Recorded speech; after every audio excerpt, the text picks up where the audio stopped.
তো good morning guys. তো আজকে চলে এসেছি, বুঝতেই পারছো সকালবেলা এখন 6:30 বাজে। তো আমরা চলে এসেছি এখন ধুলাগড়ে। তো আজকে থাম্বনেল দেখে বুঝেই গেছো কোথায় যাব।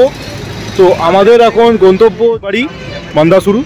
তো এখন আজকে হচ্ছে তোমার 23 তারিখ, নেতাজি জয়ন্তী। তো ছুটি পেয়ে গেছি, তো এবার চলো বেরিয়ে পড়ি। তো আমাদের সঙ্গে কারা কারা আছে, একটা দুর্দান্ত সব একটা গ্রুপ, তাদের সঙ্গে আছি, তোমাদের দেখাচ্ছি। তো দেখো, এটা হচ্ছে আমার বাইক, পুরো একদম গিয়ার্ড আপ।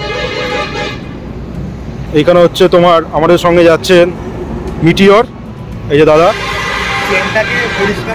আর এই যে সেই টাইগার দেখতে পাচ্ছ,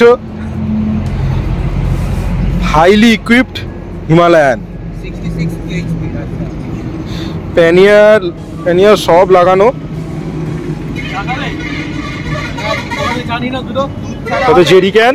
আর এই যে আমাদের প্রশান্ত দা, মর্নিং। বাড়ি থেকে 37.4 কিলোমিটার, 7:16 বাজে ইউপি কলেজ। এবার আজাদিন ধাবায় আমরা যাবো, ওখানে গিয়ে ব্রেকফাস্টটা করবো। তো চলো বন্ধুরা, এখন চলে এসেছি আমরা আজাদিন ধাবা। তো আজাদিন ধাবা তোমাদের দেখেন, আমরা একটা ব্রেকফাস্ট করবো। শুরু করো ব্রেকফাস্ট, কী করছি সব দেখাচ্ছি। তো চলো, এই আমাদের আলু পরোটা। তো চলো, সামনে চলে এসে কোলাঘাট ব্রিজ। বহুত কুয়াশা, তো এই কুয়াশার মধ্যে দিয়ে যেতে হবে, কিছু করার নেই। আর যদিও ওখানে বৃষ্টির ফোরকাস্ট আছে, দেখতে পাচ্ছ কোলাঘাট ব্রিজ, এই সাইড দিয়ে ট্রেন যায়, দারুণ লাগে দেখতে। সামনেই তোমরা সব তথাকথিত শেরে পাঞ্জাব পাবে, বড় বড় বাইকাররা যারা এখানে ব্রেকফাস্ট লাঞ্চ করতে আসে। আমি ছোটো বাইকার ভাই, আমি এইসব জায়গায় যাই না। তো চলো, তো সোজা রাস্তাটা চলে গেছে তোমার খড়গপুরের দিকে, আর বাদিকের রাস্তাটা বেঁকিয়ে চলে গেছে দীঘার দিকে, তাজপুরের দিকে। দীঘা তাজপুর, অনেকদিন দীঘা তাজপুর যাওয়া হয় না। তো আমরা সোজা রাস্তায় যাচ্ছি খড়গপুর। ক্যামেরাটা এখন বন্ধ করি, অন্য কিছু সময় দেখাবো। তো বিশাখাপত্তনম এর রাস্তা সোজা, এককালে গেছিলাম এখানে প্রশান্ত দাদের সঙ্গেই, ভাইজাগ। তো এখন আমরা চলে যাই সোজা। তো মোটামুটি এখন ঢুকে গেছি উড়িষ্যার কাছেই। ছোটো পাহাড় টিলা ফিলা দেখতে পাচ্ছ। রাস্তা কিন্তু একটা, এখানে উড়িষ্যার একটাই প্রবলেম, যে দিকে দিকে স্পিড মনিটর লাগিয়ে রেখেছে, তোমাদের কিন্তু দেখে চালাতে হবে। এবং কিছু কিছু জায়গায় 50-এ স্পিড করে রেখেছে। তো ভাগ্য তোমার খারাপ থাকলে মোবাইলে মেসেজ চলে আসবে, অনেক বড় বড় কেস চলে আসে। তো এইগুলো সবসময় মাথায় রাখবে। আর জয় শ্রীরাম, এসব গরু ফরু এখনও রাস্তায় থাকবে, কিছু করার নেই, এগুলো সব মাথায় রেখে যাবে। তো বাবা সব চাপছে, যাই হোক। তো বেশি জোরে গাড়ি চালাবে না। তো আমাদের এখন খিদে পেয়েছে, খাওয়ার কিছু রেস্টুরেন্ট পাচ্ছি না, দেখা যাক। পুরো দেখলে অনেক রাস্তা ফাস্তা গিয়ে কোথাও খাবার টাবার পাচ্ছি না। তবে অবশেষে এক জায়গায় আমরা খাবার পেলাম। হোটেলটার নাম হচ্ছে হোটেল সোয়াদ এনএক্স। আর এটা আমরা রাথিয়া জাজপুরের সামনে আছি, উড়িষ্যার। তো চলো এখানে আমরা খাবো রুটি আর সবজি, কিছু একটা খাওয়া যাবে, কারণ এখন বাজে 4:30 বেজে গেছে। তবে জায়গাটা বেশ সুন্দর, তোমার একটা ছোট্ট টিলা দেখা যাবে এখান থেকে, তোমার দেখালাম আস্তে আস্তে। তো এখন চলো খেয়ে নিয়ে আজকে রাতটা, কালকে আবার রওনা দেবো দারিংবাড়ির দিকে। চলে এসছে নান আর পনিরের একটা আইটেম। তো চলো, আমরা এখন সব খেতে শুরু করে দিয়েছি, দেখতে পাচ্ছ কড়াই পনির। চলো খেয়ে নেওয়া যাক। রাস্তায় চারিদিকে কাজ হচ্ছে, এদের কাজ হয়তো আমি মরলে তারপরে শেষ হবে। আজীবন কাজ চলে আসছে। ভাইজাগে যখন গেছিলাম তখন এরকম কাজ দেখেছি, এখন সন্ধে চলে এসে কী করে যে গোপালপুর পৌঁছাবো এখন টেনশান। দেখতে পাচ্ছ রাস্তায় কাজ, করিডোর অফ দ্য সাউথ এরকম কিছু একটা বানানো হচ্ছে, কবে কী হবে কিছু জানি না, এই আমাদের মেট্রোর কাজের মতো। তো রাত হয়ে গেছে, কিছু করার নেই, আমরা এখন গোপালপুর কোনো মতেই যেতে পারবো না। দেখতে পাচ্ছ এখন সবে আমরা ভুবনেশ্বর ক্রস করেছি। তো এই ভুবনেশ্বর ক্রস করছি, এবার ভুবনেশ্বর ক্রস করে মোটামুটি সামনেই খোর্ধা পাবো আর কি। তো দেখি ওখানে কিছু হোটেল ফোটেল থাকলে প্রশান্তদাকে অলরেডি বাকিটাকিতে আমি জানিয়ে দিলাম যে এখানে আমাদের থাকতে হবে, কারণ যে এত রাতে গোপালপুর গিয়ে রাস্তা নেই। আর একটু হালকা হালকা বৃষ্টিও পড়ছে, আর রাস্তা খুবই খারাপ। তো এই খারাপ রাস্তায় ওয়ান ওয়েতে করে ট্রাফিক করে দিয়েছে, এখানে যাওয়ার কোনো মানে হয় না। আর কোনো টার্গেট নেওয়ার জন্য এখানে আমরা রাইড করিনি, আনন্দে যাব, আনন্দে যত এনজয় করব। আর এমনিতেও আজকে আমাদের গোপালপুরে রাত্রিবেলা গিয়ে কিছুক্ষণ, কালকে আর্লি মর্নিং আমরা দারিংবাড়ি বেরিয়ে যেতে হবে, কাছাকাছি কোনো হোটেলে থেকে যাই। চলো তো গুড ইভিনিং। তো এখন বাজে রাত 8টা। তো আমরা আজকে আর গোপালপুরের দিকে গেলাম না, কারণ যে রাস্তা ট্রাফিক তো তোমরা দেখলেই, প্রচণ্ড হেভি ট্রাফিক, আর রাস্তা এখনও কনস্ট্রাকশন হচ্ছে, যদিও এই সাইডটা ঠিক। তো আমরা চলে গেছিলাম খুর্দা ক্রস করে চলে গেছিলাম, কিন্তু সামনে কোনো হোটেলস নেই, তাই জন্য আমরা ব্যাক করে একটা দুর্দান্ত একটা হোটেলে এসেছি, হোটেল সম্রাট। এখানে রুম রেন্ট হচ্ছে তোমার 1800 টাকা, ডবল বেড। তো কিছু করার নেই, তো আমাদের এখানেই থাকতে হবে। তো তোমাদের হোটেলটা দেখিয়ে দিই, এটা একদম খুর্দা রোডের আগেই, খুর্দাতেই পড়ে। তোমরা এখানে থাকতে পারো যারা দূরে যাবে।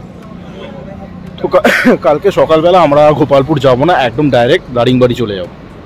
হচ্ছে হোটেল, দেখতে পাচ্ছ। তো এখানে দেখো বাইক পার্কিং এখানে।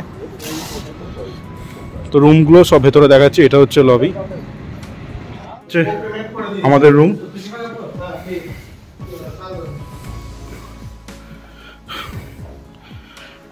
তো দেখতে পাচ্ছ এই হচ্ছে রুম, এই হচ্ছে একটা বেড।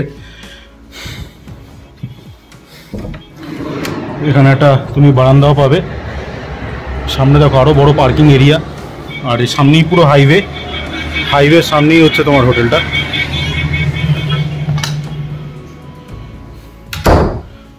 তো এবার বাথরুমটা একবার তোমাদের দেখিয়ে দিই। তো এই হচ্ছে বাথরুম। গিজার নেই, তবে গিজার লাগবে। বেসিন, ওয়াশ বেসিন, শাওয়ার আর ওয়েস্টার্ন টয়লেট। কিছু করার নেই, আশেপাশে কোনো হোটেল নেই এই সাইডে, মানে টুয়ার্ডস অন্ধ্রপ্রদেশ যাওয়ার দিকে, খুর্দার পরে। তো তোমরা যখনই আসবে এটা খেয়াল রাখবে যে এই হোটেল সম্রাট, এটা 1800 টাকা রুম রেন্ট নিয়েছে, ডবল বেড, শুধু থাকা। এগুলো মাথায় রাখবে যে আরও আগে অপশান পাবে ভুবনেশ্বরে। তো আমরা ভেবেছিলাম যে কভার করবো, কিন্তু রাস্তাঘাট এতটা আমরা ক্লান্ত হয়ে গেছি। মোটামুটি 500 কিলোমিটার আজ বাইক চলেছে আমার, তো তাই জন্য এখানে থেকে গেলাম। কাল সকালবেলা দেখা হচ্ছে, সকালবেলা আমরা বেরিয়ে একদম ডাইরেক্ট দারিংবাড়ি। তো চলো দারিংবাড়িতে নেক্সট কন্টিনিউটা হবে ব্লগটা। সো দেখতে পাচ্ছ গাইস, আমরা আজ গুড মর্নিং, আজকে আমাদের সেকেন্ড ডে। তো পেছনে পাহাড় দেখা যাচ্ছে না, পুরো ফগ, সারা রাত বৃষ্টি হয়েছে। আমরা অলরেডি রেইন গিয়ার্সে রেডি হয়ে আছি। তো আজকে আমাদের এখান থেকে যাব হচ্ছে দারিংবাড়ি, 4.5 ঘন্টা ননস্টপ জার্নি যদি ননস্টপ করি। তো আমরা ধরে যাচ্ছি আরও 1 ঘন্টা এক্সট্রা লাগবে। তো ওখানে দেখা হবে। ওখানে আজকে আমরা দারিংবাড়িতে একটা হোটেলে স্টে করবো, কোথায় স্টে করছি সব তোমাদের দেখাবো। আর যেতে যেতে রাস্তার ভিজিবিলিটি তো খুবই খারাপ, ওই জন্য একটু দেরি করে বেরাচ্ছি। তো যেতে যেতে যা কিছু দেখাবে সব দেখাবো, সঙ্গে থাকো। আর কেমন লাগছে ব্লগটা অবশ্যই জানাও। তো চলো, আমরা ঢুকে গেছি উড়িষ্যার একদম দারিংবাড়ির কাছাকাছি। এবার এখান থেকে আমাদের ডান দিক নিতে হবে, বা স্যাডলিং দেখলে প্রশান্ত দার ড্রিম বাইক, আমার ড্রিম বাইক হিমালয়ান, গিয়ে ওখানে চালাবো, চালিয়ে তোমাদের রিলস দেখাবো। তো দেখো সুন্দর ছোটো ছোটো পাহাড় টিলা সব সামনে, দারুণ লাগছে। তবে আকাশ কিন্তু মেঘলা, এটাই আমাদের চিন্তার বিষয়। তো চলো যাওয়া যাক, যা আবার দেখা যাবে। তো এখন আমাদের সোজা ঢুকে গেছি দারিংবাড়ি এরিয়ায়, পাহাড়ি এরিয়ায় আমরা ঢুকে গেছি। তো এবার এই দারিংবাড়ি মানে উড়িষ্যার কাশ্মীর বলা হয়। তো দেখা যাক, পুরো একদম রাস্তা কিন্তু দারুণ। এখানে রাস্তা কিন্তু প্রবলেম, পাহাড়ি রাস্তা, আমরা পাহাড়ে উঠছি বুঝতেই পারছি, কানঠান বন্ধ হয়ে যাচ্ছে। সামনে অর্ণবদাও যাচ্ছে দেখতে পাচ্ছ। তো অর্ণবদার বাইকটা একটু ভারী, আর একটু হ্যান্ডেলে কিছু প্রবলেমও আছে, তাই জন্য অর্ণবদা তো জোরে স্পিড নিচ্ছে না। তো যাই হোক, আমরা পেছনে আছি, আমার পেছনে আছে রিক, আর একদম সামনে আমাদের লিড করছে প্রশান্তদা। তো একটু পাহাড়ি রাস্তা, বেশি কথা বলবো না, তোমরা দেখাই তোমাদের আমার ক্যামেরা যতটুকু দেখা যায়।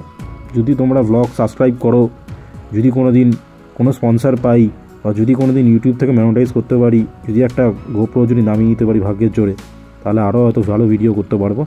তো তবুও স্মৃতিটুকু তো থাক। তোমাদের যারা আমার এই কয়েকটা সাবস্ক্রাইবার আছো, তারা নিশ্চয়ই দেখো, তাদের জন্য এটা আছে। তো সুন্দর জায়গা একদম। দাঁড়া, এখানে একটুখানি চারপাশে হর্ন নিচ্ছে, ওরে বাবা। তো এইসব পাহাড়ের রাস্তা সবসময় ঠিক মতো দেখে চালাতে হবে। আমার 150 সিসির বাইক, তাই জন্য আমি ফার্স্ট গিয়ারেই উঠি। তো যাদের হাই সিসির বাইক তারা। তো এবার দেখো ঢুকে গেছি সমতল রাস্তা, কিন্তু এখানে একটু ঠান্ডা ঠান্ডা লাগা শুরু করেছে, আর বৃষ্টি টিপ টিপ করে বৃষ্টি পড়া শুরু হয়েছে। তো এইটা মাথায় রাখতে হবে। তো এখন কিন্তু বেশ জোরে আমার ক্যামেরাটা মনে বন্ধ করতে হবে, কারণ যে আমার ক্যামেরাটার ওয়াটারপ্রুফ গার্ডটাই আমি লাগাইনি। তো বেশ জোরে বৃষ্টি পড়া শুরু হয়েছে আর এখন ঠান্ডা লাগছে। তো মনে হচ্ছে আমাদের কোথাও দাঁড়ানো উচিত। প্রশান্তদা দাঁড়াবে একটু নাকি? হ্যাঁ, তো চলো এখানে আমরা দাঁড়িয়ে যাই, দাঁড়িয়ে তারপর যা করার হবে। এখান থেকে বেশি দূর না দারিংবাড়ি। তো দাঁড়িয়ে আমি ম্যাপটা লাগানো হয়নি, তো এবার ওখানে জিজ্ঞেস করবো। তো বৃষ্টি থামলো, এখন আমরা যাচ্ছি সোজা আস্কা বলে একটা জায়গা আছে, ওটা দারিংবাড়ির কাছে। তো তোমাকে যেতে হলে এই আস্কাটা ফলো করে যেতে হবে। তো এখানে লোকাল লোকজন অনেক বলে দেবে। তো এসে গেছি আমরা হোটেলে, রানী দুর্গা রেসিডেন্সি। তো এটা তোমার একটা ডরমিটারি। এখানে হিসাব মতো তোমার এরকম কটেজ টাইপের রুম নেওয়া যায়। এই আমাদের মনে হয় এইদিকেই রুমটা, হ্যাঁ এই বাদিকের রুমটা এটাই আমাদের। তো সোজা বাবা মনে হচ্ছে এখানে বিয়েবাড়িও ভাড়া দেওয়া হয়।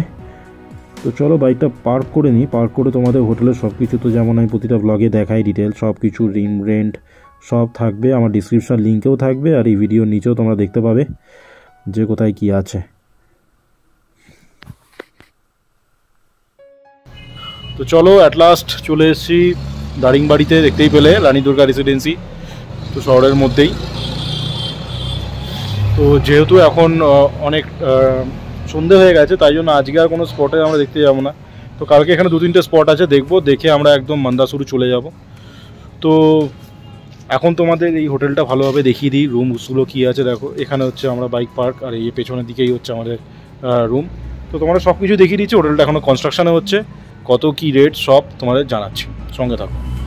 বাইক পার্ক কিং হয়েছে এটা পুরো হোটেল। ওখানে দেখো টেন্ট করা আছে, যারা টেন্টে থাকবে যার জন্য বিশাল মতো একটা কনস্ট্রাকশন হচ্ছে। চলো একবার গিয়ে দেখে নিই আমাদের রুমটা। তো একটা কমন কিচেন পাবে, এই হচ্ছে আমাদের একটা রুম। এখানে দুজন থাকতে পারে আরামসে।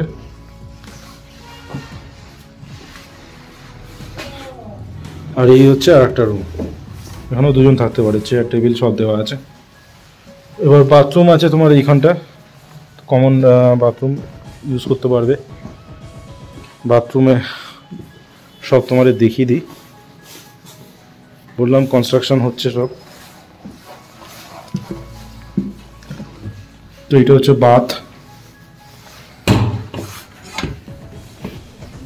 এটা একটা টয়লেট যেটার মধ্যে ইন্ডিয়ান হলে তো সমস্যা।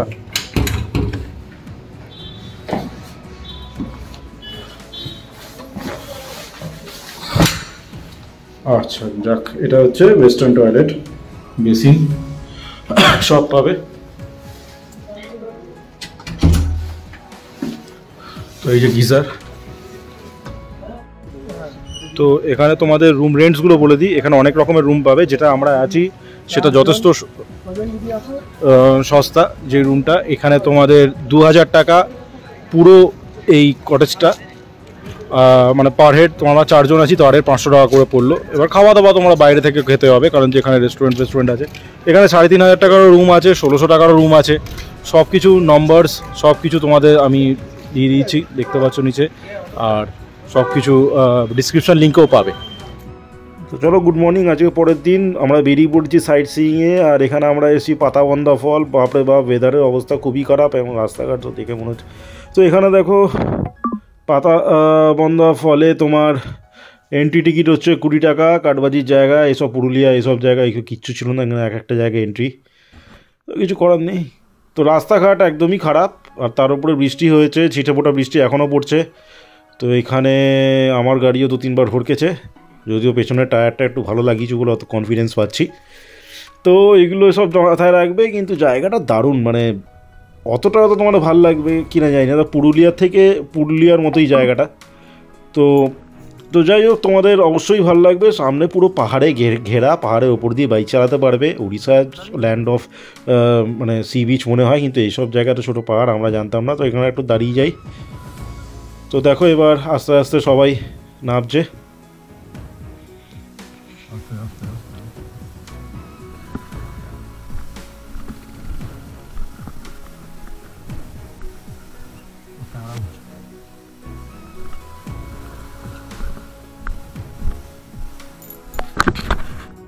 তো চলো, আজকের দিনের প্রথম স্পট হচ্ছে পাতাবন্ধা ওয়াটারফল বা দরবারি ওয়াটারফল। তো ছোটোখাটো একটা ওয়াটারফল তোমাদের দেখিয়ে দিই। রাস্তা প্রচণ্ড অফরোডিং, এবার উঠবো কী করে সেটাও আমাদের চিন্তার ব্যাপার। তো চলো সঙ্গে থাকো, এবার তোমাদের ওয়াটারফলটা ভালো করে দেখাচ্ছি। ছোট্ট ওয়াটারফল, মানে একটা ছোটো মতো ছোটো একটা নদী বয়ে যাচ্ছে, তার উপর দিয়ে কটা পাথর আছে, ওটা ওয়াটারফল। তো চলো সঙ্গে থাকো। এরপরে যাবো আমরা hill view point, lovers point, এসব যাবো। তার আগে ব্রেকফাস্ট করে দেবো। তো কেমন লাগছে জানাও। এটাই হচ্ছে সেই ওয়াটারফল, দেখতে পাচ্ছ চারিদিকে পাহাড়ে ঘেরা।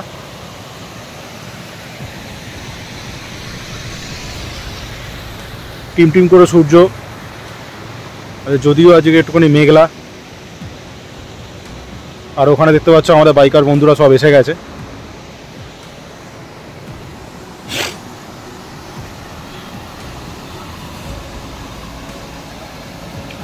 তো এই হচ্ছে তোমাদের পাতা বন্ধা ওয়াটারফল।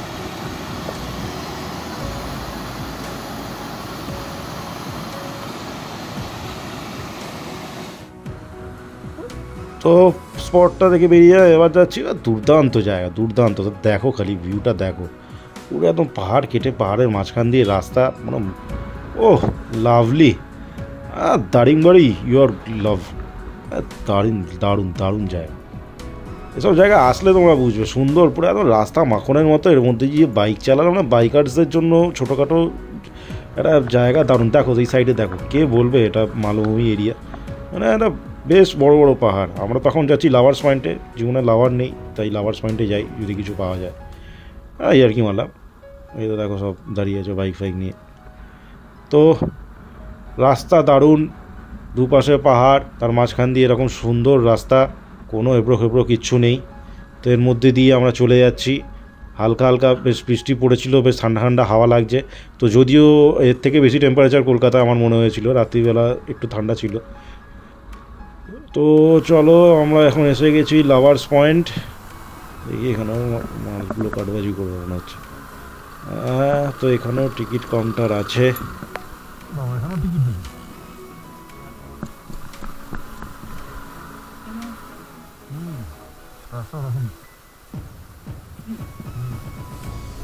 कितना करके टिकट? 2 टाका टिकट। रास्ता कैसा है? ऐसे ही राउंड ही रास्ता, 4 बाइक है।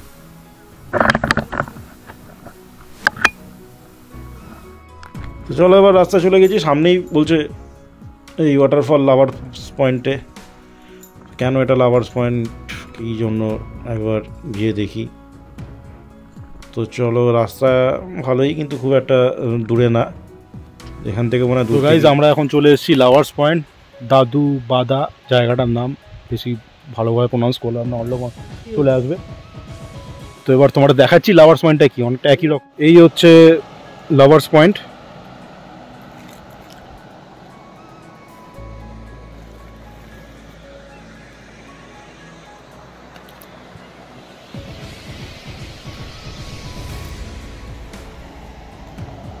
এখানে দেখো একটা ওয়াটারফল, ছোট্ট দেখে, সুন্দর জায়গা। তবে ঠান্ডা সেরকম বেশি নেই।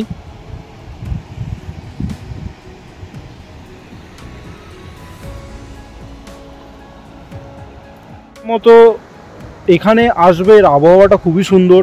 চেঞ্জের জন্য তোমরা আসতে পারো, যারা যারা বেশ পুরুলিয়া স্টাইলের জায়গা। ঢোকার জন্য 20 টাকা নেয়, এবং ঢুকে তুমি এখানে চিল করতে পারো, মানে সব রকমই পার্টি করতে পারো বা পিকনিক করতে পারো। তো সামনে দেখো পেছনে একটা দোকান টাইপেরও কিছু করা আছে, তো আমরা ওখানে দেখব। তো এবার এই হচ্ছে জায়গা। এরপরে আমরা যাব শেষ হবে, যদি রাস্তায় কিছু পাই তাহলে দেখাবো, কারণ যে পরের এপিসোডটা তোমরা দেখবে মন্দাসুরু। তো দারিংবাড়ি মোটামুটি তোমাদের মোটো ব্লগটা আমার যতটুকু ক্যামেরার কোয়ালিটিতে তোমাদের দেখিয়ে দিলাম। তো চলো সঙ্গে থাকো, কেমন লাগছে ব্লগটা জানিও। পরের এপিসোডে আসছে মন্দাসুরু, এটা এখান থেকেই যেতে হবে। তো কন্টিনিউশনটা হবে, আশা করি তোমাদের ব্লগটা ভালো লাগবে। আর যদি কোনো ভুল ত্রুটি তো হবেই নিশ্চয়ই এই ব্লগে, একটু ক্ষমা করে দিও। চেষ্টা করবো পরে আরও ভালো করে ব্লগ বানাতে। তো চলো এখন ব্লগটা শেষের পথে, এই এপিসোডটা এখানে শেষ করছি। এখন যাচ্ছি মন্দাসুরুর জায়গাটা, যেটা আসল সুন্দর জায়গাটা, ওই জায়গাটা দারিংবাড়ির মধ্যে মন্দাসুরু। তো সেই মন্দাসুরিতে আমরা কোথায় থাকবো, কী করবো, সব তোমাদের দেখাবো। দেখো এখন কুয়াশার মধ্যে দিয়ে আমাদের যেতে হবে, সেটা পরের এপিসোডে ওটাকে দেখাবো, কারণ যে একটা এপিসোড বেশি লম্বা করে লাভ নেই। আমার হেলমেটে পিন লক নেই, আমার এখন চিন্তা ওঠাই, তাই জন্য এখন ব্লগিংটা এখন আমি এই মুহূর্তে একটু অফ করছি। তো দেখা হচ্ছে তোমাদের পরের এপিসোডে। আশা করছি তোমাদের এই এপিসোডটা ভালো দাঁড়া একটু, হ্যাঁ এই এপিসোডটা আশা করি ভালো লাগবে। বাবা টার্নও বোঝা যাচ্ছিল না। তো সি ইউ।